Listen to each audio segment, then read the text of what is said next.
Les avantages de travailler avec Caligo, c'est l'utilisation du stylet.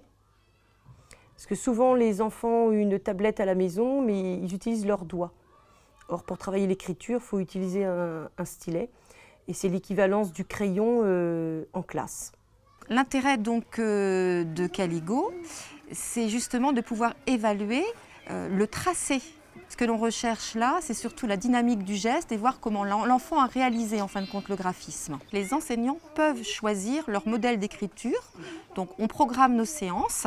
Par exemple pour le 4, il y a plusieurs façons de réaliser le 4. Eh bien, ces possibilités nous sont offertes. Et ce qui est encore plus important, c'est qu'on va capturer la trace laissée par l'enfant.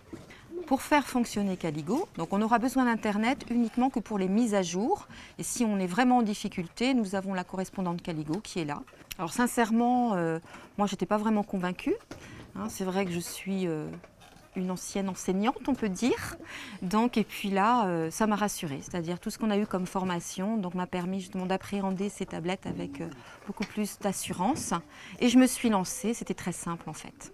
J'ai surtout été rassurée par le fait que les exercices aient été construits par des référents académiques et des enseignants. Il a fallu bien expliquer l'utilisation du stylet actif, parce que tout passe par là.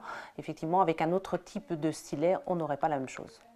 Alors, ce qui m'a intéressée, ce sont les nombreux exercices concernant l'apprentissage du geste graphomoteur, l'analyse des tracés et l'auto-évaluation, et puis tout ce qui touche à la remédiation. Alors côté enseignant, Caligo a été très bien accueilli parce que même si ça ne révolutionne pas tout, puisque les enseignants avaient l'habitude de proposer ce genre d'exercice, par contre c'est un gain de temps et d'efficacité auprès des élèves. Lorsque les enseignantes ont des choses à faire remonter pour améliorer les exercices, pour les modifier, c'est tout à fait possible.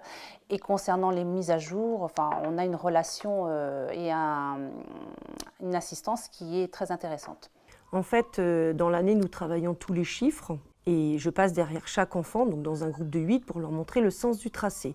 Donc au bout de la séance, je me dis c'est acquis et puis je m'aperçois une semaine après qu'ils le refont à l'envers. Donc l'intérêt, c'est d'utiliser cet exercice avec le modèle dynamique qui leur montre le sens du tracé des chiffres, parce que les enfants oublient le sens du tracé même si ça a été travaillé. L'utilisation de Caligo en APC permet de travailler avec un outil différent. Ils posent bien la main pour travailler l'écriture et ils ont leur outil personnalisé. Alors le numérique par rapport au papier, ce qui est intéressant, c'est qu'il y a un retour direct. C'est-à-dire que si l'enfant écrit sur du papier un mot, au final, on peut valider en mettant que c'est très bien. Or, on n'aura pas vu qu'il leur a tracé le L dans le mauvais sens. Alors là, dans la tablette, ça corrige tout de suite. Et l'enfant voit son erreur et du coup, il peut se réentraîner à nouveau dans le bon sens. Ça fait 13 ans que je suis professeure des écoles et c'est la première année que j'utilise les tablettes. Ça s'inscrit dans le projet de l'école. Et donc, au sein de l'école, nous avons voulu nous former et nous avons 8 tablettes pour les CP, les grandes sections. Les enfants sont très motivés. Ils nous demandent la tablette. C'est quelque chose de différent du travail sur le papier, donc ils ont envie de faire. Et pourtant, c'est exigeant. Et ils s'en rendent compte très vite parce que quand ils essayent de faire, ils n'ont pas toujours les étoiles, donc ils recommencent. Et au final, ils sont contents. Alors c'est très simple de programmer les mots. Il suffit d'aller dans notre module enseignant et puis de taper nos mots. Alors on choisit si c'est en cursive ou en capitale.